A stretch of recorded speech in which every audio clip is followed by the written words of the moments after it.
As I said, this session is a very practical session about what is happening in one place. It's about Toowoomba, and we'll show you a map in a minute about where Toowoomba is, and about the initiative that has been happening there that the Master talked about this morning for going on 6-7 years now. I'm very pleased to present as chair of this session His Excellency Mr. George Mina, Australian Ambassador to UNESCO. Well, what a wonderful session we've just had, and what a wonderful group of people we've got on our panel. To anticipate one of the comments that I think we're likely to hear before, we all apologise for being men and for being a bit unbalanced on this panel. So we get that out in the open first up. Just to introduce, if I can, three distinguished representatives of the state of Queensland. Professor Michael Cuthill, you'll start us off with a bit of a comment on the theme of this session, Toowoomba, a model city of peace and harmony. And we're going to ask people to focus on this question: what are your reflections after 5 years of the journey? What are the challenges that you've met along the way? So we'll see if we can focus in on that question and start to stimulate a bit of debate. Michael? Thank you. Okay. Researcher hat, facilitator hat. So this is me talking about the research that I'm doing in Toowoomba and have been doing in conjunction with Pure Land for the last 4 or 5 years. I'm going to describe the research on the Toowoomba community that I'm doing as an evidence base for the sorts of things we're discussing in terms of peace and harmony, interfaith, multicultural dialogue. I see the research I do in community, with community, as intersecting with the discussion that we've been having here today. So while I'm not coming from a faith perspective, it does connect with everything that's being talked about today. The same intention to build just and sustainable communities. Mr. Haniff, who I imagine everybody in the hall probably knows, is going to describe the concept of a model city of peace and harmony, work that he's been involved in first in Singapore and then in Australia. And then Andrew is going to describe the Goodwill Committee, the group that is actually taking responsibility for implementing this work, and the work it's using to build a model city of peace and harmony. There will be time for discussion and questions at the end, and I'm just going to present, and it's working.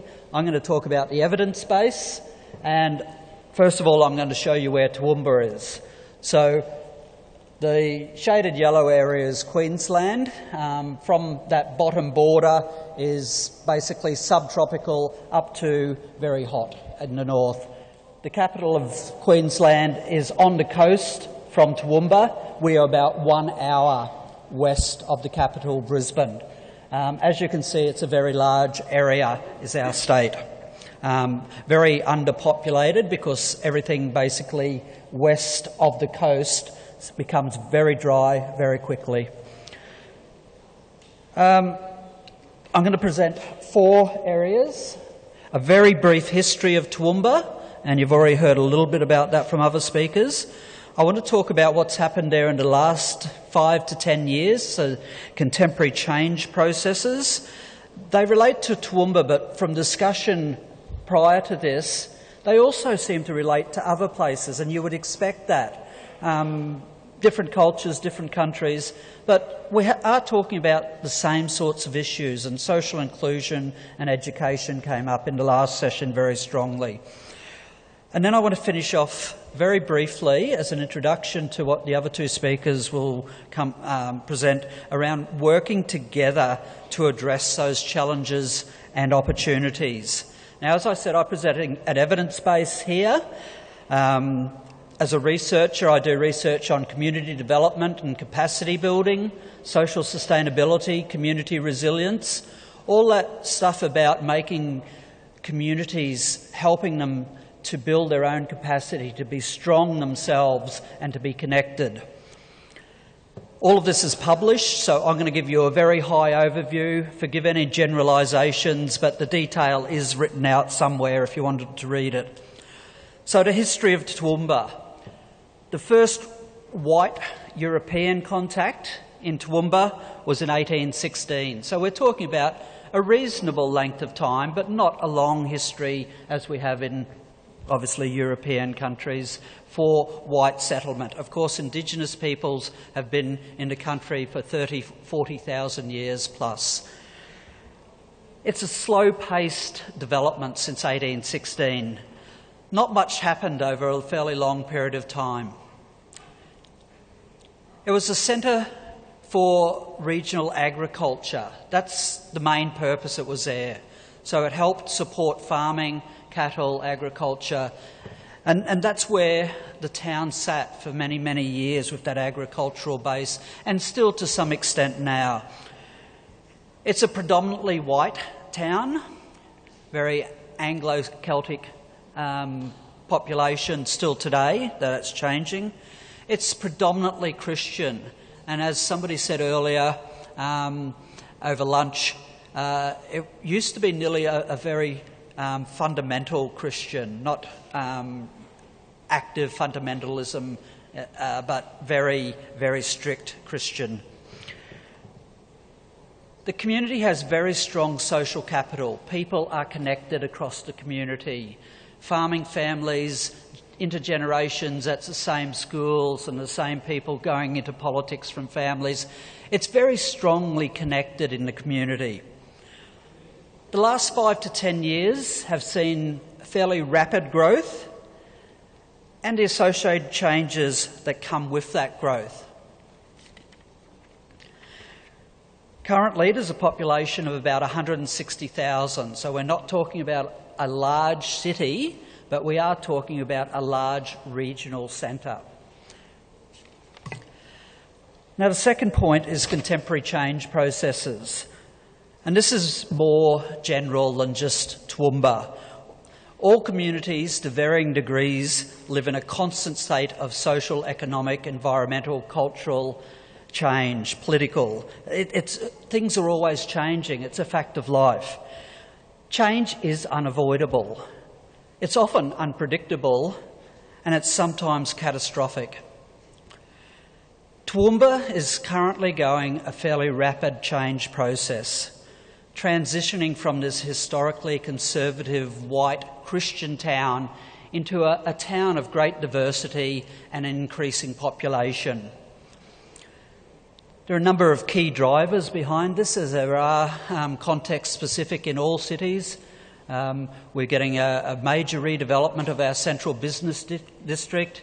There's been a resources boom, mainly coal seam gas and coal over the last 10 years, which has injected huge amounts of money into the region. And other things, including an influx of diverse groups into Toowoomba, including a lot of North African refugees. So you imagine a population that looks pretty much like me, white, this height, and now we have these beautiful, dark-skinned, 2-metre-high people from North Africa. They stand out. So things are changing, and some of it's very, very visible. Now, my research was undertaken in collaboration with government, business, community sector, the Wielandt group, to help develop a better understanding of how this change process is happening in the community. The aim was to co-production of knowledge, so not me telling them what the new knowledge is. We did it together. We worked through a research process together to produce an understanding about our community. This information, ideally, is used as the basis for collaborative local decision-making and action. So the challenges and opportunities. I've said this is a historically white, conservative Christian community, slow pace of change. Now a lot of changes are happening quite quickly. We start from a community attitude in Toowoomba that was rather complacent. For most people, living in Toowoomba is really good. It's been moving along quite well for a long period of time, relatively affluent, not a lot of change, great climate. It's a good place to live. However, the current situation with changes happening quickly created a disturbance in the community. People are not quite sure what's happening, and it can change quite quickly. And before we know it is changing, it has changed. We are there. If it's not appropriately acknowledged as change and well planned and well managed, it has the potential to negatively impact on the best things in that community, the values, the needs that people have. So we've got to be careful to plan how that impact is going to happen within the community. Otherwise, the community becomes divided. Now, I want to briefly highlight results from 3 areas of my research, and this is the overlap with wherever you might come from. The 3 interrelated areas are community safety, an ageing population, and diversity and social inclusion. So I think this applies probably to nearly everybody sitting here today, I would expect. So these are fairly common challenges communities are facing. So very quickly, community safety. Overall, it's a safe city. However, that perception means little if you're a victim of violence. So while I say it is a safe city, violence happens, and there are reasons and there are people who are excluded into a stage where they become violent within the community. So the drivers of this violence and insecurity are complex. Once we start to look into community safety, we understand that it's a complex set of issues. You know, domestic violence just doesn't happen by itself. It interrelates with substance alcohol abuse, with low education levels, with unemployment, with mental illness. So we're talking about complex issues. It's not just we're safe because we have a lot of police. There's a lot of things that underpin community safety. We are trying to convey a message in Toowoomba, a core message that violence is never acceptable at any time or any place. A very simple message, a very clear message. The ageing population. This is a profound, pervasive and enduring issue, population ageing. It's seen as a challenge. It can also be an opportunity. We have the wisdom of the elders, all of the ability that lies within older people. If they're excluded from political, social and economic processes, we lose those opportunities. So having an ageing population that is part of a broader population is necessary. We found a number of issues that the ageing population that seniors listed about. They're confronted by the rapid changes that are happening. For example, technology, online banking, all of these things, no matter how small these changes can be confronting, and seniors in particular stated that they were confronted and they were finding too many things happening too quickly to them. They did see safety and security as an issue, but it was more, the figures don't bear that out. It's more a perception of whether they're safe around young people or people who have come from different regions. So it became very clear that we need to direct attention towards facilitating opportunities that included older people in political and social and economic processes. Which brings us on to diversity and social inclusion, because it's not just older people. There's a bunch of people in our community, refugee and migrants, young unemployed people, Indigenous peoples, people with a disability, who are all at real risk of exclusion from the main community. Now, a very clear statement, again another clear message came out of this research. There was a lack of understanding in the broader community, a lack of awareness that we are of one world regardless of culture, religion, ethnicity or any other factors. And if we could only understand that, we wouldn't have a problem with diversity and social inclusion. So just to wind up, working together, what is required? The community is diverse, messy and complex. Working in community is always going to look messy. If we want to work in community and if we want to work together, we have to have an understanding of new ways of working together. And there's been so much academic work done on this over the last 10 years that we should be paying attention. But sad to say, I don't think we are paying attention yet. We're just starting to in Australia. We'll see a lot of headlines from governments and businesses and universities about integrated responses, collaborative, engaged governance, participation. So all these things are starting to happen, but whether they're genuine or whether they're well-directed at the moment is not quite... We're working towards it. Now, what has happened with the work that my colleagues are going to discuss now is that the community-driven initiative of Toowoomba as a model city of peace and harmony has been... It's a journey, but the beginnings of the journey, the first 5 years, have been very successful. And it's important that we understand this as a community-based initiative. It's not coming from government. The government's not saving us in this case. The community is doing its own work. So with that, I'd like to hand over to my colleagues and let them give you some more detail.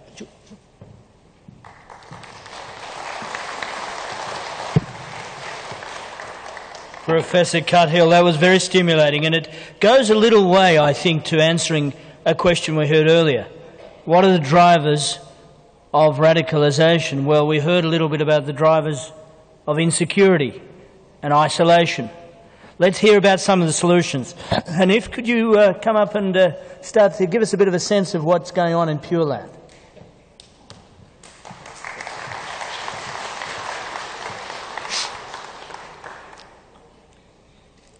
Bismillahirrahmanirrahim.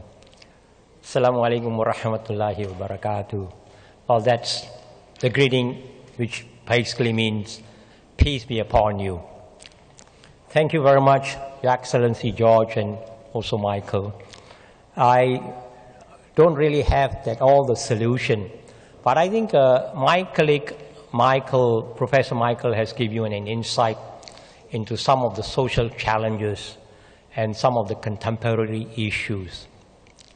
And it's very interesting because what the Excellencies have presented is the need to look into something like what my colleague has mentioned. It should be, you should have some kind of a strategic social action or an action plan, and then also something that should be, that has the ownership of the community.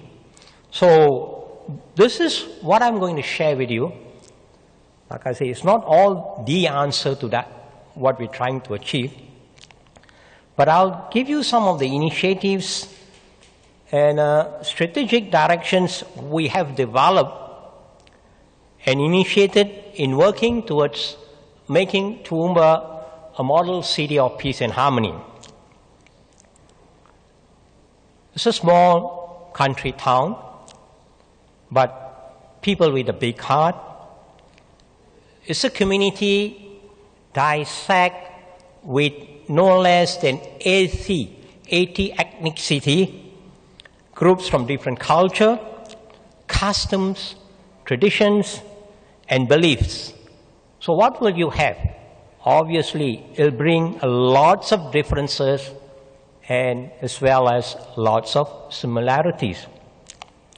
Now, Toowoomba itself is a multicultural city and is actually a mirror of United Nations. And that's our asset.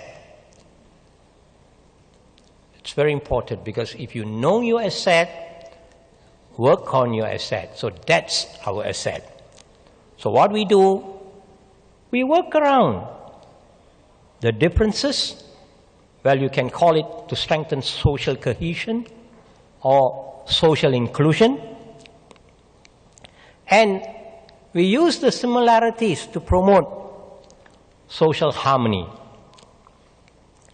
In 2001, that's where Wielandt Learning College was established in Toowoomba.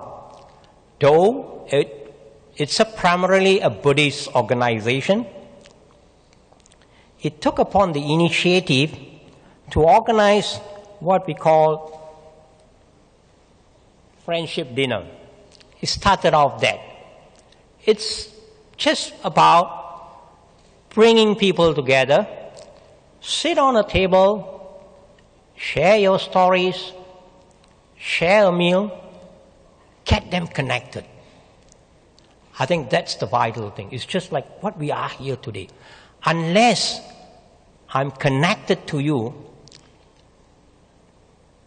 then I may build a barrier, a wall. So this is the brainchild of the Venerable Master Ching Kung.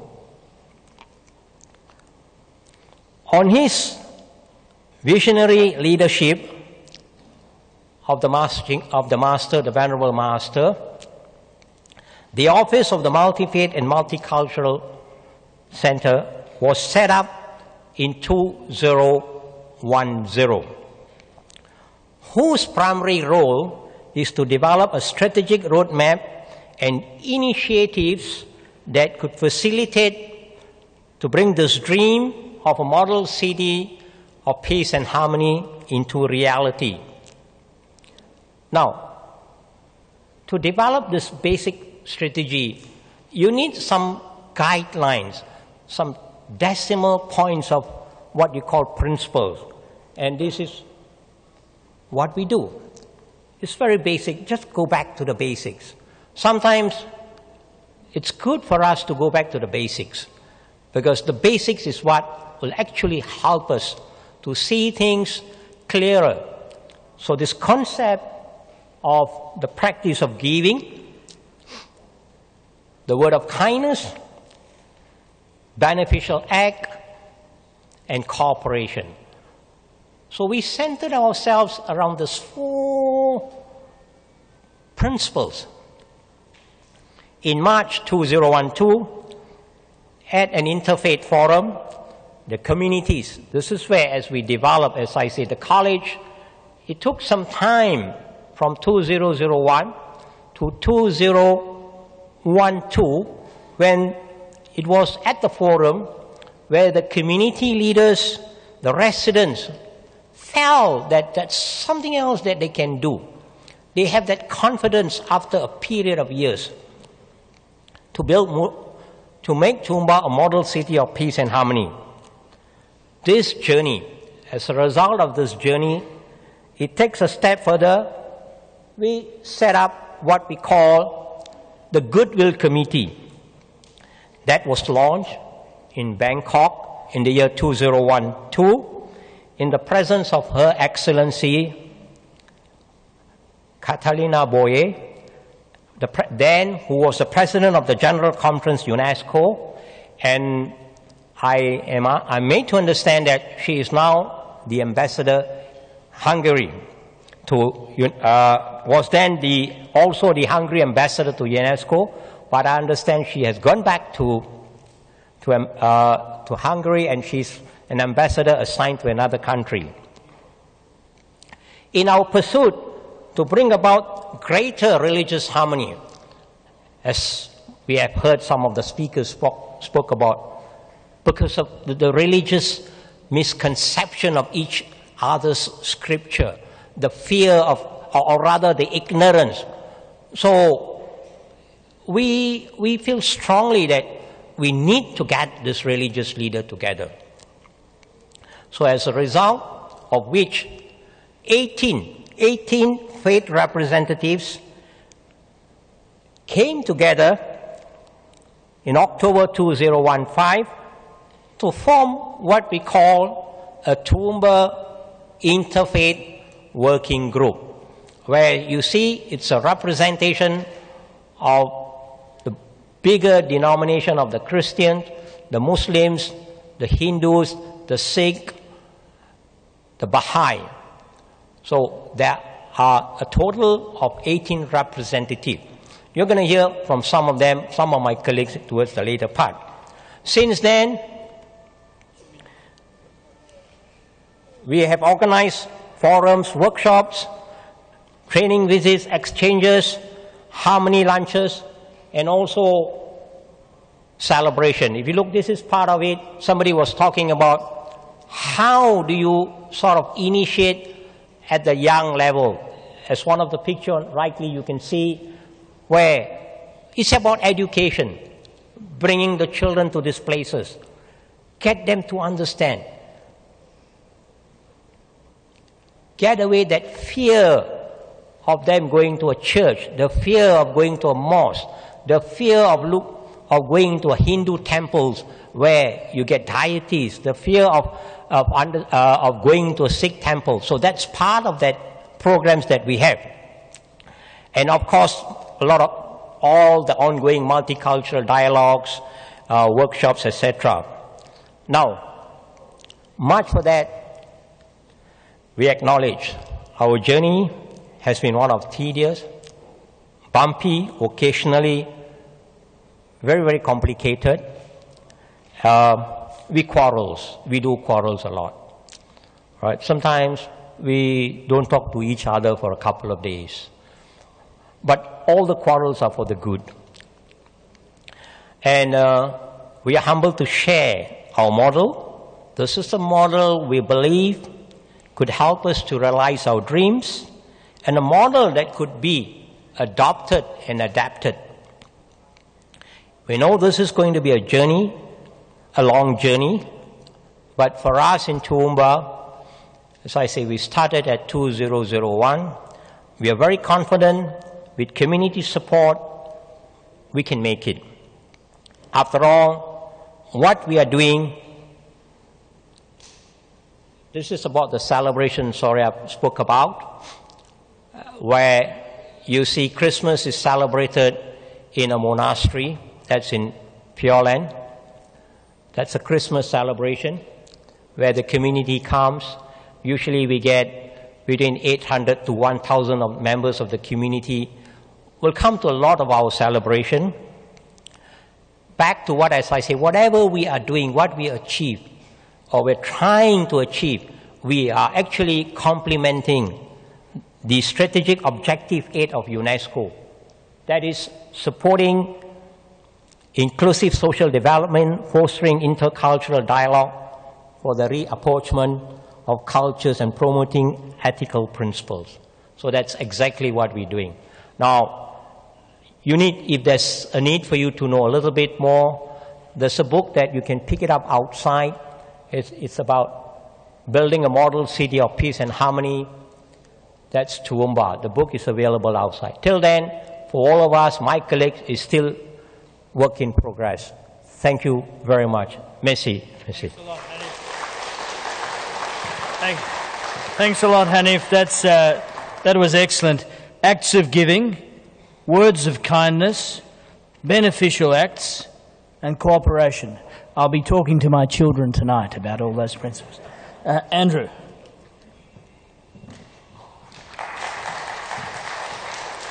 Good afternoon, Your Excellencies, distinguished guests, ladies and gentlemen. It gives me immense pride and privilege to be representing our great city of Toowoomba in Queensland, Australia, to share with you of our journey of being a model city of peace and harmony. As you've heard previously, through the facilitation and mentorship of Pure Land Learning College, our city has been working on implementing and refining our model of peace and harmony since the mid-2000s, and part of that implementation has been the establishment of the Goodwill Committee in 2012. This committee is a cross-representation of a number of areas of our community and is ably chaired by the Reverend Jonathan Inkpin, who a number of you would have met in previous years, but sadly couldn't make it this year. The areas of expertise that are from the community that is covered by the committee include the arts, religion, business and youth. These members of the committee are community members who give their time freely to provide advice and to formulate strategy as to how we can best improve the Toowoomba model of peace and harmony. Secretarial support is provided by Wielandt Learning College, and the committee is indebted to the tireless work of Haniff, who I might add spoke about quarrels before. I don't think I've ever met anyone who's had a quarrel with Haniff before. Anyone put their hand up who's had a quarrel with Haniff? Haniff? And also Mei Ling, who was here just before, and Mei Ling also works tirelessly as well. So thank you, Mei Ling, for everything you do.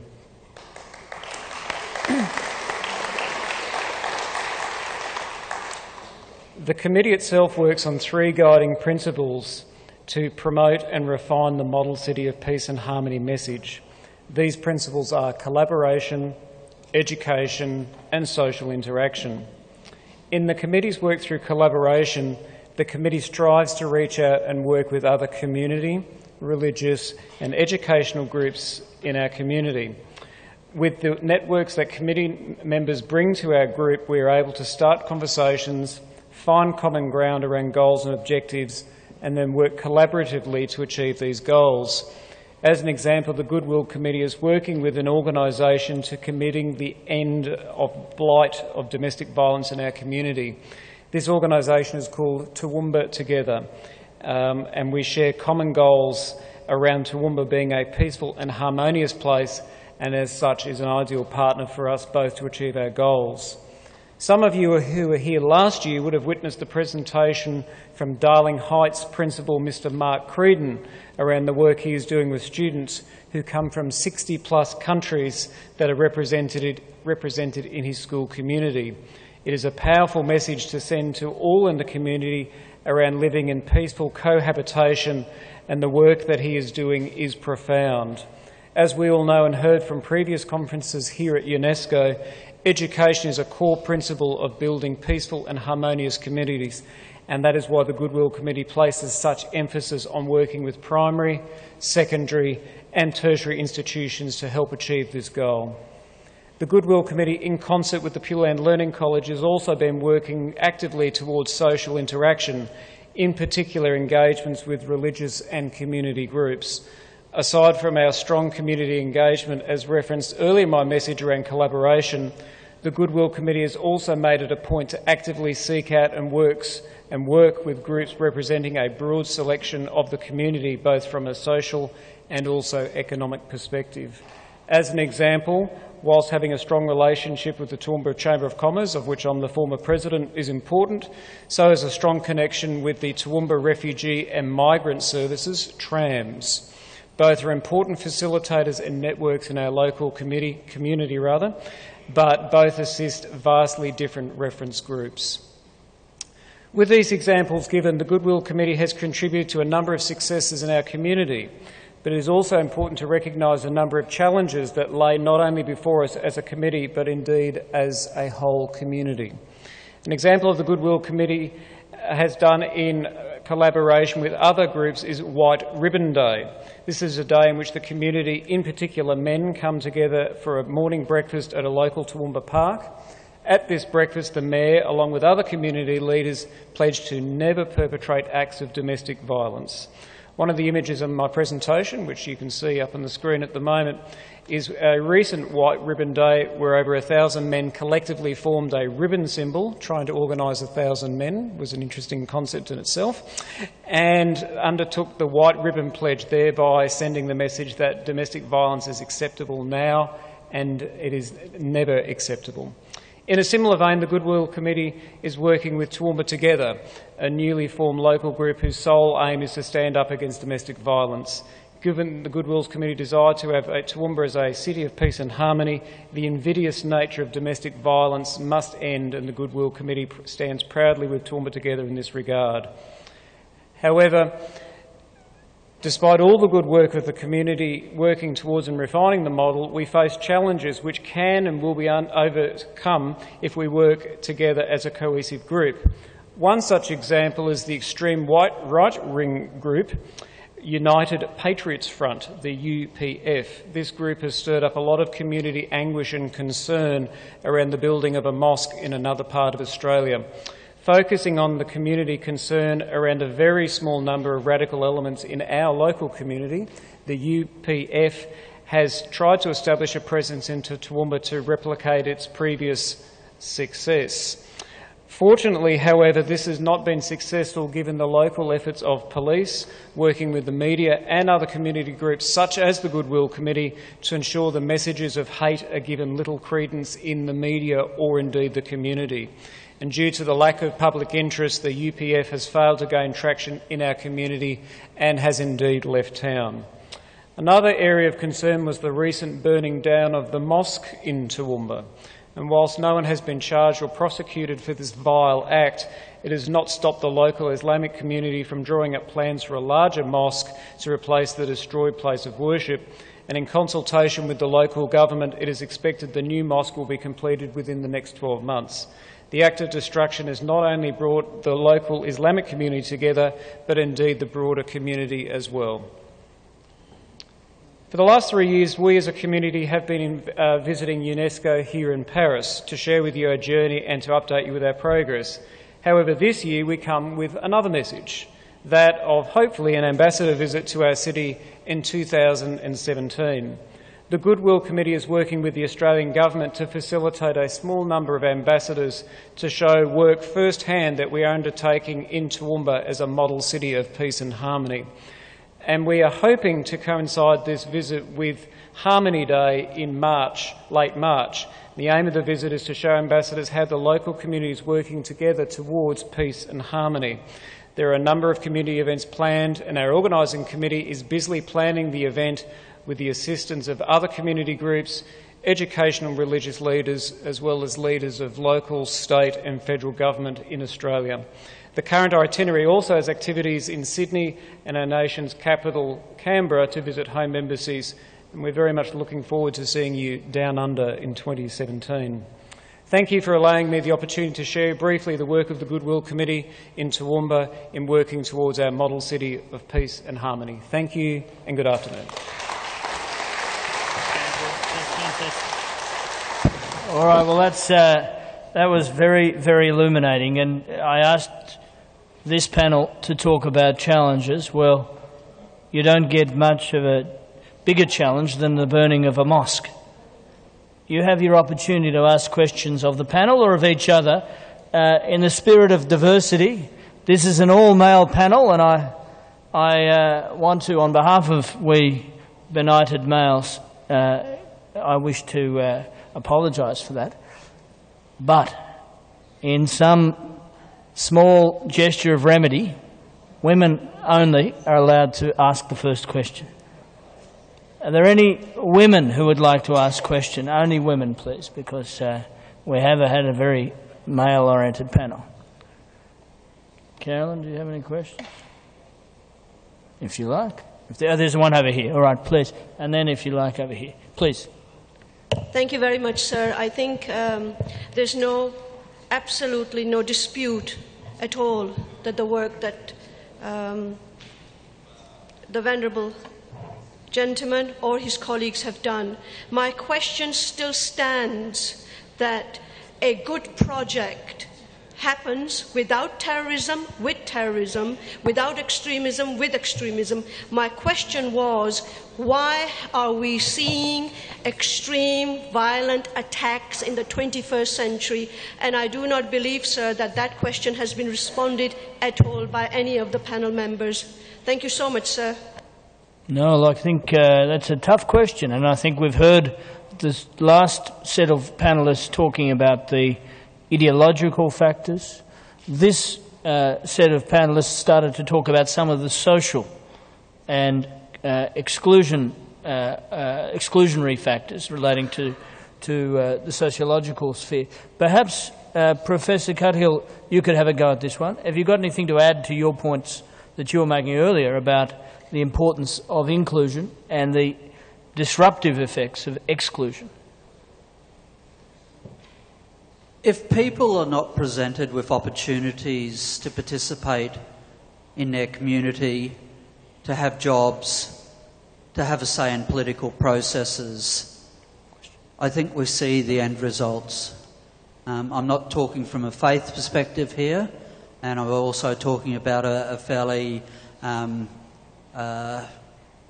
remote place, Australia, which, while it has been impacted by various terrorism acts, is fairly well removed from a lot of the dangers that occur in other parts of the world.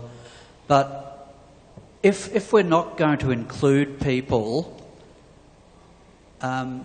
myself included, if I wasn't invited to be part of what's happening, I would be aggrieved, annoyed, angry. So our response in Toowoomba is to invite people to be part of the community, to be part of the labour force, to be part of the political process. And as Haniff said, we're on a journey. We're not there yet, and the journey may never end. But while we are trying, while we are having a dialogue in our community, and you know, this is community by community across nations and across the world. So starting from the smallest unit, our community, if we can build that inclusion in our community, and if we can share some of the processes that have been outlined here, but if we can also learn from what you're doing in your communities that we can then apply in our communities, it's a building block, it's a journey, and it's going to take time, but we have to do it. Don't stop. Oh, thanks, Professor Cuthill. Other questions? Because I have one, but it's from a man. So I'm looking for another question from a woman to balance the gender diversity problem we've got up here.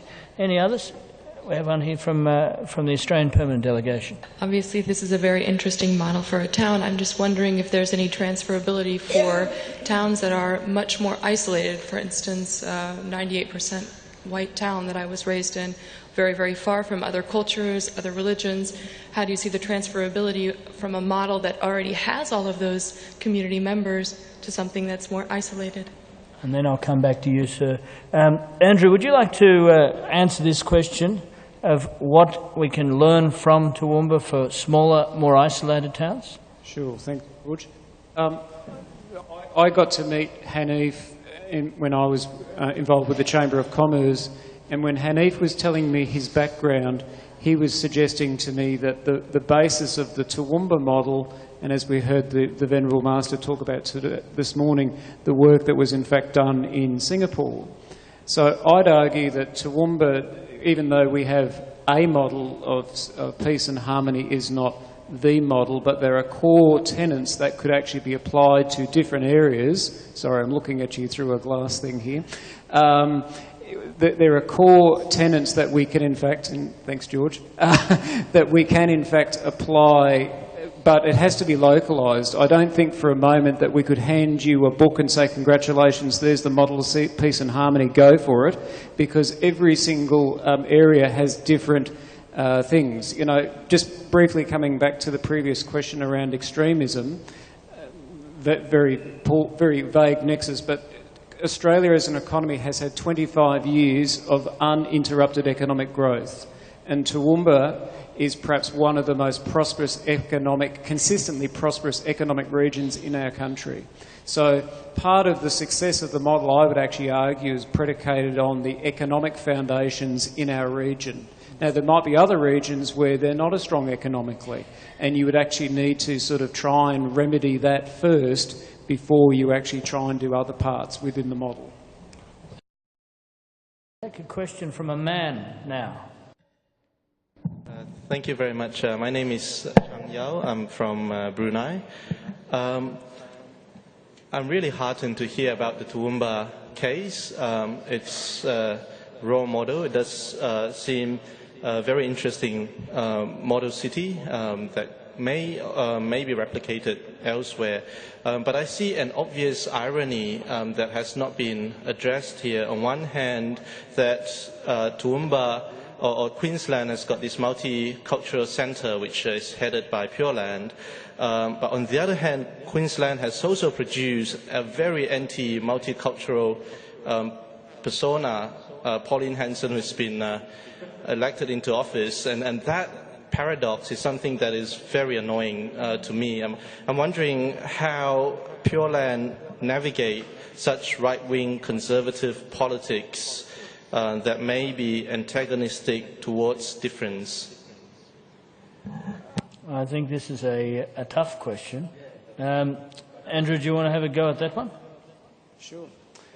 Look, and you're right. In fact, I was only reading this morning that Pauline Hanson made her maiden speech in federal parliament. So for those who are unaware, Pauline Hanson is a politician in Australia.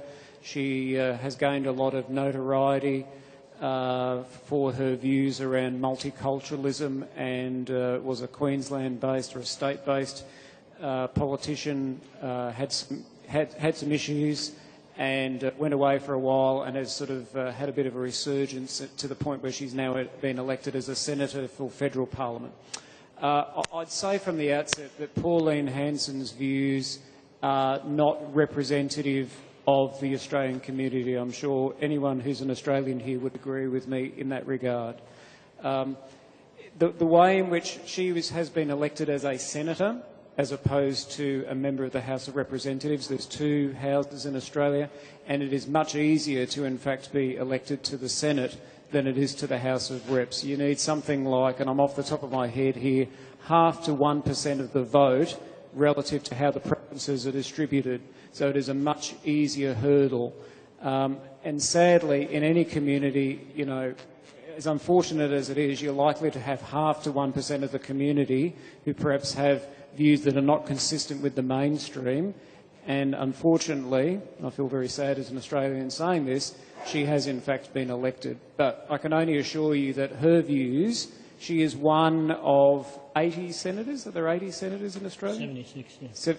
76 senators. She and one of her other compatriots, so they're only two of 76, and there's 150 in the House of Representatives. So out of 226 representatives, they are two out of 226, which happens to be about 1%. Thanks, Andrew. And a good question. Other questions? We've got time for about two more. One at the back. Thank you. I would like to ask my question in French, if it's possible. Oui, bien sûr.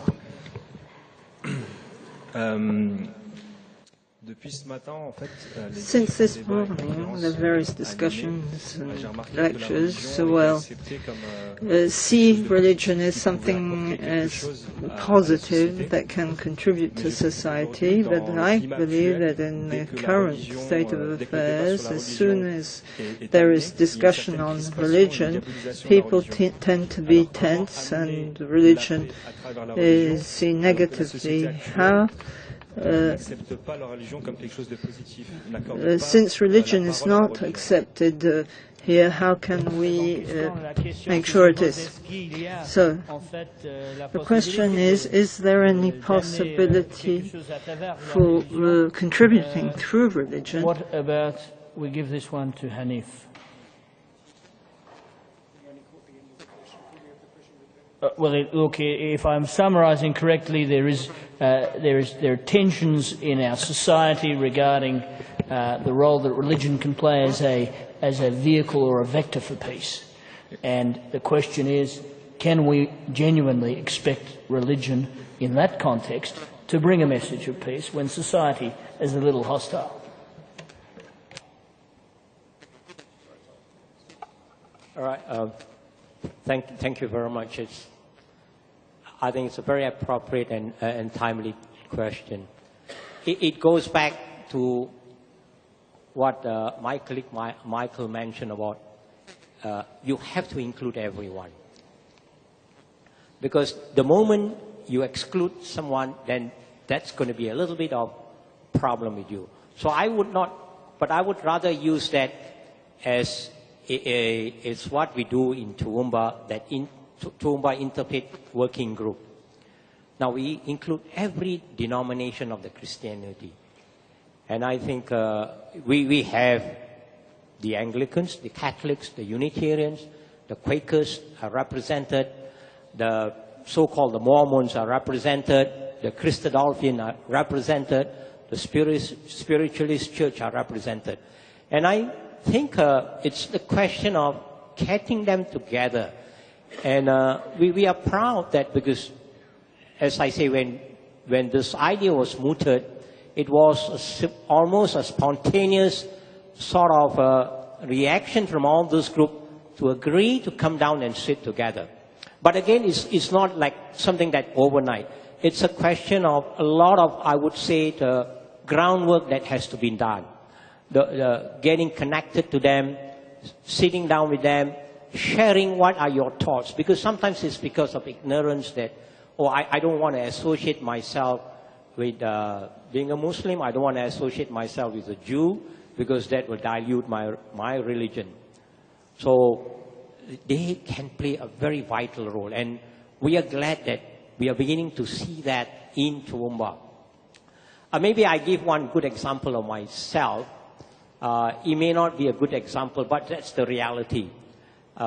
When I first came there, and I tried to get myself linked with some of the Christian groups. So the question they asked me is, no, you are from Pure Land, you're a Muslim, you're not supposed to be with us. So I say, okay, thank you. So I keep trying. I meet them over coffee. You know, it's a lot of groundwork. I meet them over meals. So over a period of time, finally they invited me. They said, okay, you're allowed into the church. You can sit into our discussion group, but you can't say anything. I said, oh, that's fine. I like to be a good listener, I said, because there's a lot that I can listen. So if you look at it, it's very weird, right? They said, oh, you can come in, but you're not supposed to say anything. I abide by your rules because that's your church, that's your house rules, and I'll follow that. Thanks. But later on, it's a different story. They asked me, can we join you? And they are part of the working group now. They are part of the working group. So it takes a lot of work. It's not something, I hope I've addressed that in a very simple way. Takes a lot of work and a lot of eating, by the sounds of things, Haniff, and a lot of coffee. Are there any final questions? Because just the last question, and then we'll call it quits. Please, sir. I suppose in one sense, George, it's more of a statement as well. But going back to the Pauline Hanson issue, I think one of the areas we have to keep in mind is that in a democracy, I mean, elections do bring up those types of candidates, and some of those candidates do get elected, and that's the freedom of the voice of those who elected them. I think, too, and I'm sure if the panel would agree, and I'm sure they will, is that that really makes the need for the work of what Pure Land has done in Toowoomba probably more necessary than we previously thought, because a lot of those supporters come from regional areas. We need to be working with those people. We need to be spending more money on coffee, I suppose, in that sense, to get them on board. And as Haniff has rightly pointed out, there's a lot of work involved. But it surely points to the fact that it's not made our job harder, it's just made the task more necessary. And that in itself shows the importance of what we're doing. I'm not sure how the panel is going to react to that, but that's really my take on it at the moment. Professor Cuthill, perhaps one word from you on this comment, because I think that it stands alone, but if you wanted to say anything? Yeah, I agree. Well said. Well said. Could I also just add to Haniff's answer to that previous question? I think this is one of the most important questions for people to ask. And my answer would be, from an academic perspective, faith groups are not the only people who want a model city of peace and harmony. We have social justice groups, we have Indigenous groups, we have the union movement. We share the same vision. And that's why I think the working together, not just faith groups working together, but working with environmentalists who have a social justice agenda, with union movement, with Indigenous peoples all around the world, we all need to work together for a shared vision, not just the faith groups. It needs to be more than that. Well said. Look, Professor Cuthill, thank you. To the rest of the panel, a huge round of applause. And